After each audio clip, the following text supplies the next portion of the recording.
Smarty Pants, take a look down at your feet. That's right, your feet. What are you wearing? Shoes? Socks? Fuzzy cat slippers? Meow. Some of you might be barefoot, but I bet I can guess what a lot of you are wearing. Is it sneakers? And even if you're not wearing sneakers now, chances are you wore some recently. And whether they're high tops, low tops, sneakers designed for basketball, skateboarding, climbing, hiking, jogging, or just your limited edition collectible Yeezys, there's no denying sneakers are the most popular shoes in the world today. But guess what? That wasn't always the case. So where did sneakers come from? How'd they get so popular? And how did they even get the name sneakers? Get ready for another whiff of science on Who smarted? Who's smarted? Who's smart? Is it you? Is it me? Is it science or history? Listen up, everyone. We make smarting lots of fun on Who Smarted. Hey, Smarty Pants, take a listen to the following scene and see if you can guess what's wrong. Listen close. Welcome, sports fans, to the Summer Olympic Games. We're awaiting the start of the men's 100-meter dash. The fastest runners from all over the world are here ready to burn up the track. And they're off. Sven van Struberwaffel of Sweden has taken an early lead in his wooden clogs. But Greg Hines of America is right behind him in his tap shoes. Look out, Marv. In the outer lane, it's the English runner in giant clown shoes. Oh, no! The Englishman has tripped over his own shoes and landed on Hines and Van Struberwaffel. They're lying in a pile. Here comes the Canadian runner in his ice skates. Who wears ice skates to a track meet? And he too has fallen over. Oh, the humanity! Psst, hey, it's me again, your trusty narrator. Sorry to interrupt the race. It's not much of a race. Doesn't look like anyone's going to reach the finish line. So all of you listening, were you able to figure it out? What's wrong with this race? Something is definitely missing here. Did you say sneakers? Good job. It's pretty hard to run a proper race without them. And now the Canadian has taken off his ice skates and is putting on flip-flops. Yes! No! But they keep flying off. Look out, incoming! Ow! But as big a role as sneakers play in your daily life now, it might surprise you to learn that wasn't always the case. Anthropologists believe ancient people grew fed up having to walk over rocks and twigs barefoot. Ooh, ow. And started wearing shoes about 40,000 years ago. But sneakers, as we know them, didn't appear until the last century. That's because sneakers wouldn't exist without a major invention of the mid-1800s. So, what invention do you think it is? Is it A, vulcanized rubber? B, basketball? Swish! Or C, the waffle iron? Waffles! If you guessed A, vulcanized rubber, you're right. But if you guessed B or C, you deserve some credit too. Really? That's because sneakers are what they are today, thanks a lot to basketball and waffles. Huh? We'll get to that in a bit. But first, off to the racetrack. No, not the Olympic racetrack. I'm talking race cars. Hear that sound? It's the sound of car tires scorching the pavement. Many of those tires would be Goodyears, named after Charles Goodyear. In 1839, he invented a type of rubber called vulcanized rubber, which could, live long and prosper and not melt in the sun like the other rubber of his day. This vulcanized rubber could be molded into flexible things that would not lose their shape in the heat.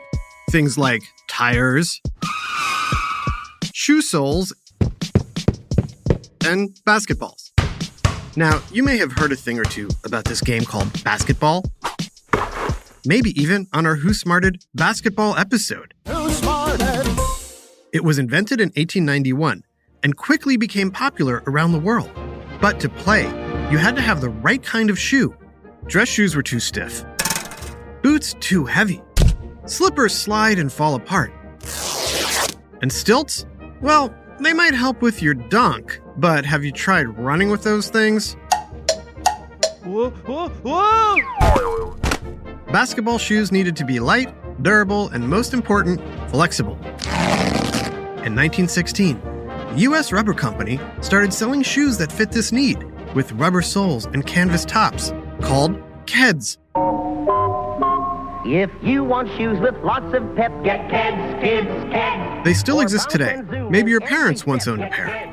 They were good, but a year later, sneakers took a big jump forward. When shoemaker Converse introduced a rubber and canvas basketball shoe that is still called one of the greatest sneakers of all time, the Chuck Taylor All-Star. Chuck Taylor himself was a basketball player. And in the 1920s, he went to high schools across the country, selling the shoes. Seeing a basketball player wear these shoes made athletes want to have them. I heard they make you jump higher. Does that sound familiar? Athletic stars have played a big role in making sneakers super popular since the very beginning. But do you know who else made sneakers a hit? You did. Huh? Well, not you specifically, unless you're 80 years old. What? In the 1950s, kids were ahead of the game, getting into sneakers long before adults did. Oh. At a time when only athletes wore sneakers, kids started wearing them to school, and sales started to jump. Still, for a long time, sneakers were limited to the basketball courts and schools. But then something happened during a Sunday breakfast that changed everything. Remember when I said waffles helped make sneakers the shoes they are today? Waffles! Yep, it's true. But we'll munch on that story and tell you how sneakers got their name right after I lace up. Hello, Smarty fans. As Who Smarted listeners, you've heard me talk a lot about digestion and what's going on inside your tummy. That's because your whole body's health starts in your gut. But did you know 61% of people experience digestive discomfort? Everything from bloating and constipation to gastrointestinal irritation. I know, not fun. Luckily, I found Seed's DS-01 Daily Synbiotic. It sets a new standard in probiotics that not only provides relief from occasional digestive discomfort, but also supports healthy gut immune function and promotes smooth, clear, healthy skin. As someone who loves going with his gut, I use Seed's DS-01 Daily Synbiotic every day as part of my daily routine to benefit my gut, skin, and heart health. So listen to your gut with Seed's DS-01 Daily Synbiotic. Go to seed.com/25smarted and use code 25smarted to get 25% off your first month. That's 25% off your first month of Seed's DS-01 Daily Synbiotic at seed.com/25smarted, code 25smarted. And we're back. Do me a favor. If you're wearing or near a pair of sneakers right now, check out the bottoms. What do you see? Dirt? Squished bugs? Dog poop? Forget that. Instead, look at the design of the sneaker itself. Do you see something there? Maybe a pattern of grooves and shapes that pop out? That's the sneaker's tread. Ah. It keeps sneakers from sliding. The grooves push away liquids that can come between your sneaker and the ground. And the rubber bumps create friction with the ground. Think of a pencil. If you slide the rubber eraser across a smooth table, it's going to try to stop. That's friction, and the bumps on your sneakers do the same thing to keep you from sliding. Whoa, whoa, whoa! But early sneakers weren't like that. They were smoother than the sneakers of today, and that was fine for the track and basketball court. But these shoes did not have the grip needed for all the surfaces we walk over during everyday use. Shoemaker Bill Bowerman wanted to make a sneaker that could go anywhere. But he didn't know how. Then, one Sunday morning in 1971, as he was having breakfast with his wife, the answer suddenly struck. Some more waffles, dear? Absolutely, Barbara. These waffles are ABC delicious. How do you get them so perfectly shaped? You can thank my waffle iron for that. Here you go, dear. Whoa! I almost tripped over your barrel of scalding hot molten rubber. I don't know why you keep it in the kitchen. I'm trying to create a new sole for my sneakers, and I want to have it nearby, in case inspiration strikes. Oh, honey, I'm sure it will. You've been thinking about this for so long. Oops, we're out of syrup. There's one in the pantry. Be right back. Wait a second. This waffle shape, it's perfect. The waffle iron has squares and grooves. If I can make a rubber sole like that, I'll have more traction with the ground. If I just rip open the waffle iron and pour the hot molten rubber into it, yes, that's it. Ha ha! What have you done to my waffle iron? Okay, maybe it didn't go exactly like that, but Bill Bowerman did destroy his wife's waffle maker with his molten rubber. And he did perfect a waffle sole pattern for his shoes, creating a sneaker that could go anywhere. Just as running was becoming a popular activity in America. Bill sold a ton of these shoes through the little company he co-founded. You may have heard of it. They're called Nike. Whoa. And Nike would go on to change the sneaker world forever, with the help of another basketball legend, one even bigger than Chuck Taylor. Introducing from the Chicago Bulls, number 23, Michael Jordan. In the mid-1980s, when NBA superstar Michael Jordan took the court wearing new, eye-catching red and black sneakers called Air Jordans, Air Jordans from Nike.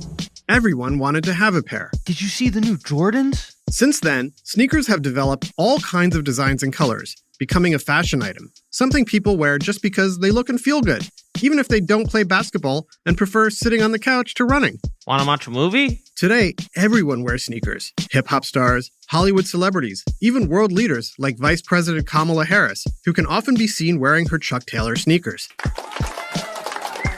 But why are they called sneakers? Any ideas? Call them out. Interesting. Some of you got it. But for those who aren't sure, the answer is simple. They're called that because... Brains! Whoa, a mean-looking zombie just snuck up behind me. I didn't even hear him coming. Did you? How did he... Wait a second. Hey, zombie. Mind if we swap shoes? I'll take your sneakers, and you take these clogs I've been wearing. Great. Now go over there and try that again. Not so easy to sneak up on me this time, is it? Unlike most shoes, which are loud, the rubber soles on sneakers hardly make a sound when they hit the ground. This allows you to sneak up on somebody, hence the name sneakers. Brains! I know you're hungry. Come on, let's get some waffles. This episode, Sneakers, was written by Dave Beaudry and voiced by Charlotte Cohn, Adam Tex Davis, Sheffield Chastain, Jenna Hoban, and Jerry Colbert. Technical direction and sound design by Josh Hahn. Who Smarted is recorded and mixed at the Relic Room Studios. Our associate producer is Max Komaski. The theme song is by Brian Suarez, and the lyrics were written and performed by Adam Tex Davis. Who Smarted was created and produced by Jerry Colbert and Adam Tex Davis. This has been an Atomic Entertainment production. On Who Smarted?